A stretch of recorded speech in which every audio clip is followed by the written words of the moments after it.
नमस्कार, CIP न्यूजमध्ये सुनील वाघमारे आपले स्वागत करीत आहे.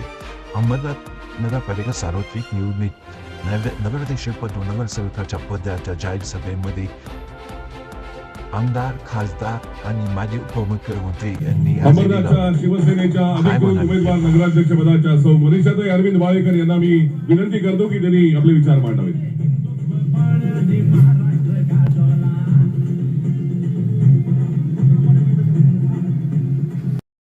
चांगलं कॉलेज आणि एक चांगला असं हॉस्पिटल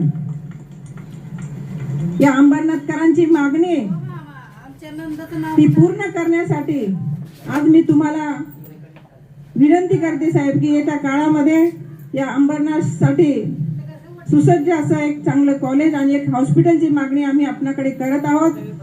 आजवर आपण दिलेला जो आशीर्वाद, आपलं मार्गदर्शन या अंबरनाथमध्ये जे मार्गदर्शन शिवसेनेच्या मार्गदर्शनाखाली आज आम्ही काम करत आहोत आणि म्हणूनच या अंबरनाथकरांनी गेली अनेक वर्ष शिवसेनेवर आशीर्वाद दिला, शिवसेनेला सत्ता दिली. ते अंबरनाथकर आज या ठिकाणी मोठ्या संख्येने उपस्थित आहेत आणि मला खात्री आहे की मी जी मागणी आज साहेबांकडे केली ती साहेब निश्चित पूर्ण करतील. कारण देण्यामध्ये साहेबांचा हात कोणी धरू शकत नाही आणि त्याचं जिवंत उदाहरण या अंबरनाथ शहराचा विकास आहे. मी आपल्याला येत्या 20 तारखेला शिवसेनेचे सर्व उमेदवार आणि मी नगराध्यक्ष पदाची उमेदवार आपण सर्वांनी जास्तीत जास्त मताने या आम्हा सर्व उमेदवारांना निवडून द्या अशी विनंती करते. कारण आपल्याला साहेबांचं भाषण ऐकायचं आहे.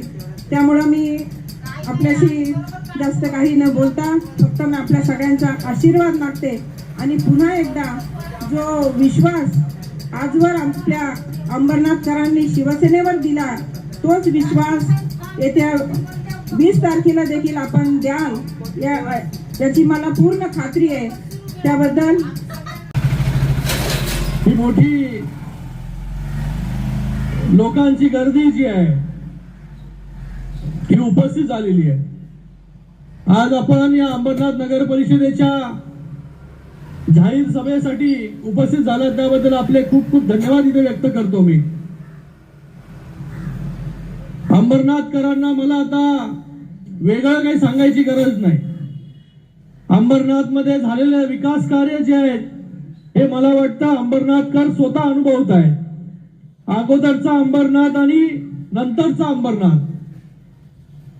लोक निवडणुका आल्या की आम्ही काय करणार आहोत हे सांगतात की अमुक करू, हे रस्ते करू, हा प्रोजेक्ट आणू. पण आज अंबरनाथची परिस्थिती जी आहे वेगळी आहे. अंबरनाथ मध्ये आम्ही काय केलं हे सांगून जे आहे आम्ही लोकांकडे जे आहे लोकांच्या पुढे आम्ही जातोय. आज अंबरनाथ मध्ये कॉन्क्रीटचे रस्ते असतील, हे पूर्ण मला वाटतं अंबरनाथ असं एक शहर असेल की तिथे 95% पेक्षा जास्त रस्ते हे सिमेंट कॉन्क्रीटचे ऑलरेडी झालेले आहेत. गल्ली जे आहे हे रस्ते जे आहे हे झालेले आहेत.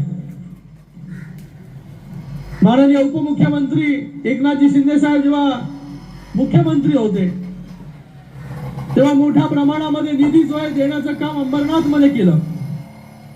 अंबरनाथ मधील प्रशासकीय इमारत, अगोदरची प्रशासकीय इमारत आपण सगळ्यांनी पाहिली. पत्रकार पण बसलेले तिकडे, तुमचा पण कक्ष होता तिथे. कधी त्याचा छत पडेल अशी परिस्थिती होती.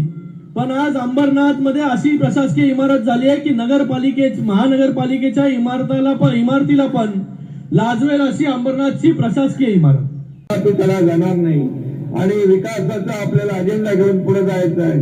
या भागाचा विकास करायचा आहे एवढंच सांगतो. आणि सचिन कोटे तुम्हाला एवढा विश्वास देतो, तुम्ही जो आज विश्वास दाखवलेला आहे तो विश्वास सार्थ करण्याचं काम आमची सगळी टीम करेल एवढीच खात्री आपल्याला देतो.